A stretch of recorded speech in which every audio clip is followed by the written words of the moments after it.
what if, and stick with me here, what if death wasn't as final as we think? Oh, I like where this is going. What if our cells, like, still had some purpose, even after we're gone? It's a question that's kind of haunted, well, humanity, I guess, for centuries. Yeah, for sure. But now, Now science is giving us some answers.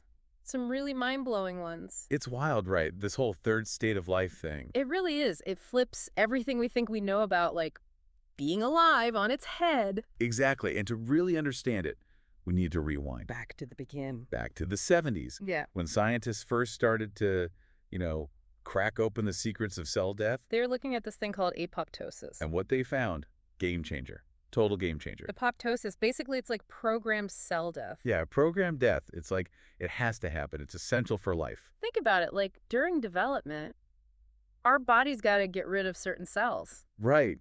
Like the webbing between our fingers when we're, just blobs in the womb. Exactly. Or like how a tadpole loses its tail to become a frog. It's all apoptosis. It is. But for the longest time, scientists thought it was just random. Yeah. Cells falling apart. Yeah, Total fine. chaos. But then, 1972, Kerr, Wiley, and Curry, they published this paper, a groundbreaking paper. Mhm. And they showed that apoptosis, it wasn't random, not at all. It was order. So cells weren't just dying. No. They were actively self-destructing, like following this super specific plan. Whoa, so even in death, there's a plan. Exactly. And not just a plan for destruction, a plan for like controlled disassembly. Like a cellular demolition crew. Yeah. With instructions on what to take down and when. Spot on. And this discovery, huge. It challenged everything about how we saw death, like the sudden, the end kind of thing. It opened up like a whole new way to think about what happens to cells afterward. Think about it. If death is a process, could there be stages to that process? Okay, yeah, I see what you mean. Could there be a point where a cell, it's not really alive, but it's not really dead either? That's what we're going to find out, right? Yeah. Exactly. So then in the 80s, scientists, they started digging deeper into like the nuts and bolts of this programmed cell death. The molecular machinery. Yeah. They wanted to know, how do those demolition instructions actually work? And what they found, even crazier. Date on me. They found specific genes that were in charge of, orchestrating apoptosis. Genes that control death. Yeah, like the blueprints for dismantling a cell. They called them death genes. Death genes. Sounds like something out of a sci-fi movie. It does, right. Yeah. But it's as real as it gets. So how did they figure this out? One of the big breakthroughs came from studying these tiny worms called C. elegans. Okay.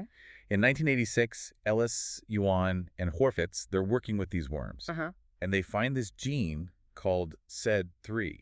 It was totally essential for apoptosis. If that gene wasn't working, cells that should die, they just wouldn't. Like a kill switch. But for cells. Exactly. And that finding, man, it opened up a whole new can of worms, so to speak. I mean, if there are genes that control death, could there be genes that control what happens after death? Genes that keep some things going, that keep a cell in this like weird in-between state. Okay, that's where it gets really interesting. It does. So was that what the 90s were about? Like finding these weird in-between cells? Yeah, it's like science was catching these whispers of life after death, and they were coming from some really unexpected places. Like where? Like in 1991, Levy and Golub, they were studying these little cell fragments that didn't even have a nucleus. No nucleus, so like not even really cell. Right, just bits of cytoplasm, basically. But somehow they were still showing signs of transcriptional activity. They were still making RNA. Yeah, Yeah. like a key step in protein synthesis. But without the nucleus, the cell's control center. So it's like the cell is dead, but some parts of it are still working, Mm. like a ghost in the machine or something. Right. It really challenged this idea that death is this hard stop. And it brought up all these questions like, if those little fragments can still function, what about whole cells? Could they keep doing their thing even after the organism dies? It's a great question. And that's what researchers in the 2000s set out to answer. And Yeah. they found it. Like, they really found it. And not just in those little fragments, but in whole cells, like even in tissues. So we're talking like full-on zombie cells now. Well, maybe not zombies exactly. They weren't like coming back to life or anything. Right. But they were definitely doing more than just like breaking down. So what were they doing? Like, give me the details. Okay, so there were a few big studies that kind of blew the doors off this whole thing. One of them was back in 2002 by this guy Howe and his team. They showed that certain cells could go into this, like, dormant state after extreme stress or injury. So they're like chilling. Basically, like suspended animation almost, just waiting for the right moment to, wake back Like a down. cellular time capsule? Exactly.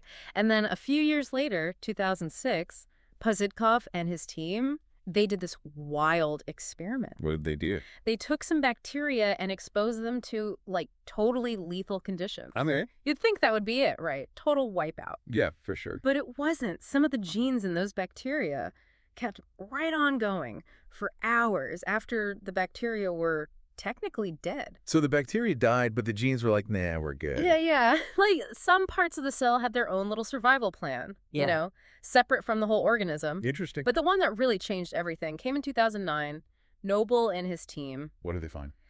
they looked at gene expression in animal tissues after death. Okay. And they found hundreds of genes were still active, some even more active after death than they were before. Wait, what? More active after death? How is it even possible? Yeah, right. It's nuts. Turns out death, at least for cells, isn't like this instant off switch. It's more like a slow fade out. Some processes stick around longer than others, and some genes, they seem to be triggered by the changes that happen after death. So there's like a whole other set of instructions that kicks in after the death genes do their thing. Exactly. It's almost like the cell is, I don't know, preparing for its afterlife. Wow. Okay, so what does this all mean? Like big picture? Well, it means death is a lot more complicated than we thought, right? It's Yeah. not just on or off. It's more like a dimmer switch. There's this whole range of activity between life and death, and we're barely scratching the surface. So this third state is like, what? The twilight zone of biology? Haha, I like that. It's a zone where the rules we thought we knew, they don't really apply. And it's a zone with so much potential. Potential for what? Think about it. If we can figure out how cells work in this third state, maybe we can use that to do some good. Give me an example. Like in medicine, what if we could use cells from donors, people who have died, to make personalized drug delivery systems? Oh, wow. Or to grow tissues for transplants? Or even to study diseases in a totally new way? Okay, now that's interesting. But wouldn't that be kind of, creepy, using cells from dead people? It's definitely something we got to think about, yeah. There's ethics involved, for sure. But the potential benefits, they're huge. So it's like a double-edged sword. Exactly. And it goes beyond medicine, too. This could affect agriculture, forensic science, you name it. Wow. Imagine if we could, understand how cells react to death well enough to come up with new ways to preserve food or to analyze crime scenes better. Yeah, that'd be cool. The possibilities are kind of endless, but there was one discovery in the 2010s that really took this third state thing to a whole new level. I bet you know what I'm going to say. Xenobots. We got it. Those little robots made from frog cells, right? What? Crazy stuff. But I still don't get how they fit into all of this. Well, think of it this way. Xenobots, they're like living machines, Okay. built by putting cells together in just the right way. They can move, they can interact with stuff, they can even repair themselves. It's like tiny biological robots? Exactly. And the crazy thing is, they don't have brains. Mm. No nervous systems. Really? Just cells. But they can do all this complex stuff. It's wild. But they're made from living cells, right? From frog embryos. Yeah. So how does that connect to the third state, cells functioning after death? That's a great question, and it comes down to this.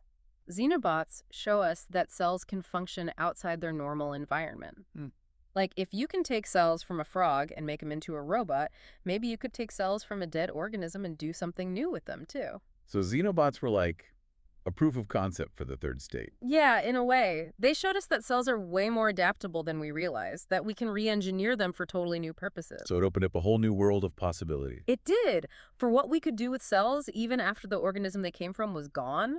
And that's what led to, in the 2020s, Anthropods. Anthropods. Huh. Yeah, the biobots built from, dead cells. You got it. Instead of frog cells, they used tissues from humans or animals that had already died. Oh, so we're talking actual biobots made from dead cells. Exactly. Science fiction, but real. It's amazing what the third state can do. Anthropods. Whoa. It's like something straight out of a movie, But it's happening, right now. It really is. In labs all over the place. Wild. Yeah. Pretty wild to think about. We're actually making new life. Well, new function at least. Right. New function from, the leftovers of the old. It's a whole new thing in biotechnology. So how do they even work, these Anthropods? What can they actually do? That's the really cool part. See, because Anthrobots are made from, biological stuff, Yeah. they've got some advantages regular robots don't. Like what? Like, they're biocompatible, right? Biocompatible. Yeah. Meaning, Meaning they can hang out with living tissues, and the body's like, cool, whatever. No immune response. oh. So they're like stealth robots. They can sneak past our defenses. Exactly. Perfect for things like targeted drug delivery. Okay, yeah. Imagine, like, a bunch of tiny Anthrobots going straight to a tumor, delivering chemo right where it needs to go. That would be amazing. Yeah. So much less toxic than regular chemo, which basically just, poisons everything. Totally. And they could, like, help repair tissues, too. Deliver growth factors, maybe even act as little scaffolds to help rebuild organs. So we're talking, like, regenerative medicine, but on a whole new level. Yeah, exactly. Science fiction becoming science fact, all thanks to this whole new way we think about what cells can do. Even after, Death. Yeah. But of course, anytime you have powerful new technology, you got to think about the ethics, too. Totally. Like, we're opening this whole Pandora's box. Yeah. Manipulating cells after death. Where do we draw the line? Right. That's a conversation we need to have as a society. Big time. Like, how do we even know the tissues they're using for Anthrobots are ethically sourced? You know what I mean? Yeah, for sure. And what does it mean for how we see death, how we respect the people who have, passed away? Deep stuff. It is. But, okay, let's zoom out for a second. Big picture. What does this third state tell us about life itself? It tells us life is way tougher, way more adaptable than we thought. Like, it can hang on in ways we never imagined. And it tells us the line between life and death. It's not so clear, not so black and white. It opens up a whole new world of possibilities for understanding, like, how life works, how it changes, how we could even maybe control it someday. It's like rewriting the biology textbook. Like, exactly. It's exciting stuff, Yeah. but like with any powerful thing, we got to use it carefully. For sure. So what's next? Where do we go from here? I think we got to keep exploring this third state. Yeah. Really figure out how it works, what its limits are, and the ethics, too. That's super important. And then what? Then we got to start figuring out how to use it to do good. Like, how can we use it to cure diseases, Yeah. to heal people, to push the boundaries of what it even means to be alive? Big questions. They are. But it feels like we're on the edge of something huge, like something really, really big. So to everyone listening, hang on tight. The future's going to be wild. And that's it for our deep dive into the third state. We'll definitely keep you posted on any new developments. This stuff's always changing. Thanks for joining us.